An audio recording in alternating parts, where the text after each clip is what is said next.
Salut, c'est Vincent, bienvenue dans cette nouvelle vidéo. Alors, comment organiser sa soirée de mariage, comment préparer une bonne soirée de mariage, c'est ce qu'on va voir aujourd'hui dans cette vidéo. Je vais te montrer les deux structures que tu vas retrouver le plus souvent. Ça va te permettre de bien préparer tes soirées et surtout, ça va te permettre de conseiller tes futurs clients, tes futurs mariés.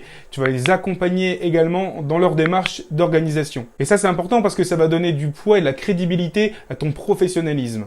Ça va te permettre également de bien structurer ta soirée pour que ta soirée elle soit dynamique et qu'il n'y ait pas de longueur et que les invités ne s'ennuient pas pendant ta soirée. Et ça, c'est souvent une crainte des mariés. Ils ont souvent peur que les invités s'ennuient pendant la soirée. Donc, si tu leur proposes un plan d'action comme je vais te montrer, ça va vraiment les rassurer. Parce que si tu veux vivre du métier de DJ animateur de mariage, bien mixer ne suffira pas. Accompagner tes clients, les conseiller fera partie intégrante de ta mission. Je vais commencer par t'expliquer la structure que moi j'utilise à travers mes soirées. Je fais en moyenne une 60aine de mariages par an et dans 90% des cas, c'est ce schéma-là que j'applique. Et ensuite, on verra une deuxième structure avec une variante que tu vas retrouver également assez souvent. Premièrement, tous les mariages démarrent de la même façon. Les mariages démarrent avec un vin d'honneur. Donc le vin d'honneur, c'est un cocktail, ça dure plus ou moins 2 heures. Et pendant le vin d'honneur, les invités vont féliciter les mariés, vont boire un verre, vont manger les petits fours, les canapés, vont faire des photos. Donc c'est vraiment un moment de convivialité et de partage. La plupart du temps, ça se fait en extérieur quand le temps le permet. Et nous, notre boulot en tant que DJ, ça va être de mettre un fond musical pour accompagner ce moment. Donc l'idée, c'est d'être discret et de mettre un fond musical qui soit adapté. Personnellement, moi j'aime bien mixer tout ce qui est un peu deep house et lounge music parce que je trouve que ça colle vraiment bien à ce moment. Ce que tu vas peut-être devoir faire, c'est annoncer le lancer du bouquet de la mariée ou alors inviter tout le monde pour une photo de groupe. Donc garde un micro à disposition pour pouvoir prendre la parole si besoin ou si éventuellement un témoin voudrait prendre la parole également. Après le vin d'honneur, ce que tu vas retrouver, c'est l'entrée des mariés dans la salle.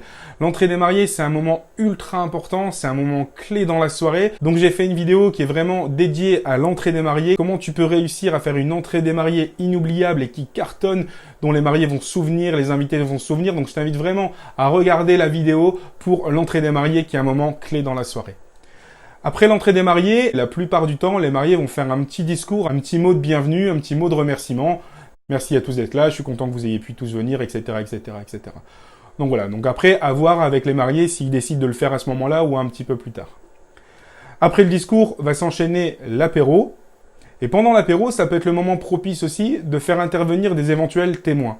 Tout dépend comment l'apéro s'organise. Si l'apéro est à table, bah oui, là tu peux faire venir des témoins pour des discours. Si l'apéro se fait debout, où les gens sont à moitié dehors, d'autres au bar, d'autres en train de fumer des cigarettes, c'est pas forcément le moment idéal pour faire des discours. Donc ça va être à toi de bien comprendre ce que veulent les mariés. Après le discours, on va passer au moment du repas, donc on va commencer avec l'entrée, et ensuite on va enchaîner avec le plat principal. Entre l'entrée et le plat, ce que je te conseille, c'est de mettre une animation, c'est de mettre un discours, de faire intervenir un témoin. Donc tout dépend encore une fois de ce que veulent les mariés. Si les mariés ont prévu un petit jeu ou une animation, bah c'est le moment idéal pour le mettre, parce que entre l'entrée et le plat, si tu veux, on a trop de temps pour rien faire, mais on n'a pas assez de temps pour commencer à faire danser les gens et mettre de l'ambiance. Donc en moyenne, on a 20-25 minutes entre l'entrée et le plat, donc l'idéal c'est de faire une petite animation ou de faire intervenir un témoin qui a prévu une surprise. Après le plat principal, on va passer à un moment extrêmement important, c'est l'ouverture de bal des mariés.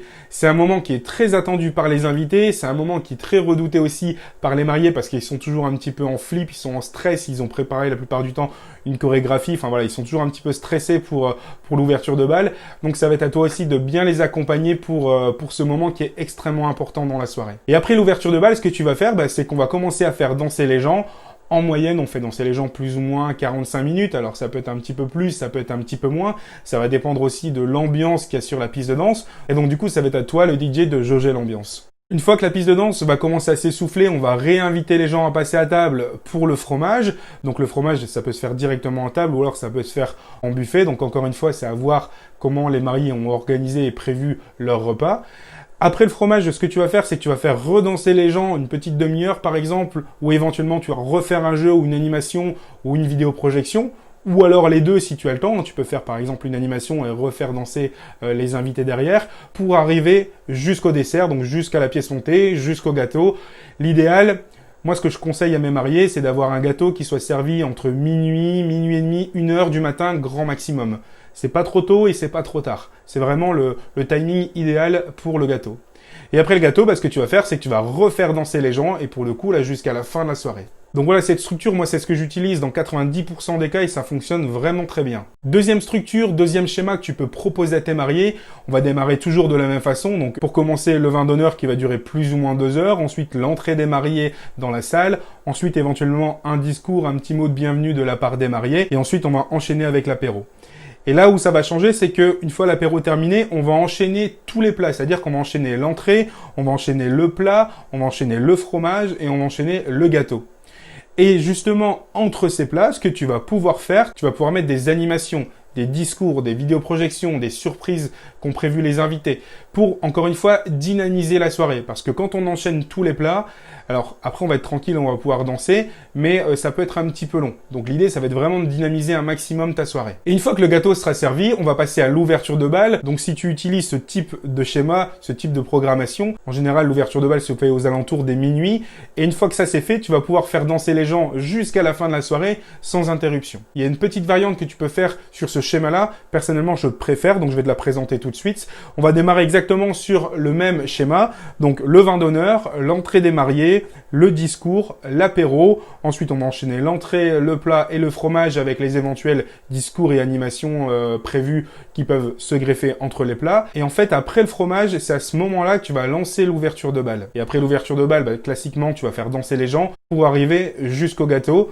Et après le gâteau, encore une fois que le gâteau sera servi, tu vas devoir faire revenir les gens sur la piste de danse. Mais après, tu seras vraiment tranquille. Tu vas pouvoir faire danser les gens jusqu'à 5, 6, 7 heures du matin sans interruption. Il y a des avantages et il y a des inconvénients sur les deux schémas que je t'ai présentés, mais c'est important que tu en parles et que tu les présentes à tes mariés parce que toi, ça peut te sembler évident parce que tu es un DJ et que tu fais ça tous les week-ends, mais n'oublie pas que les mariés sont novices dans l'organisation d'un mariage et donc du coup, pour eux, c'est complètement abstrait, ils y connaissent strictement rien. Donc le fait de leur présenter des schémas, des structures, ça va leur montrer que tu connais ton métier, ça va les rassurer et ça c'est super important de rassurer tes mariés. Parce que plus tu vas les rassurer, plus tu vas les comprendre et plus tu as de chance de signer le contrat avec eux et donc du coup plus tu as de chance de réussir à vivre de ta passion. N'hésite pas à me dire toi dans les commentaires si éventuellement tu as d'autres façons de procéder pour présenter l'organisation et la structure d'un mariage. L'idée c'est d'échanger un maximum d'informations, de partager, de s'entraider.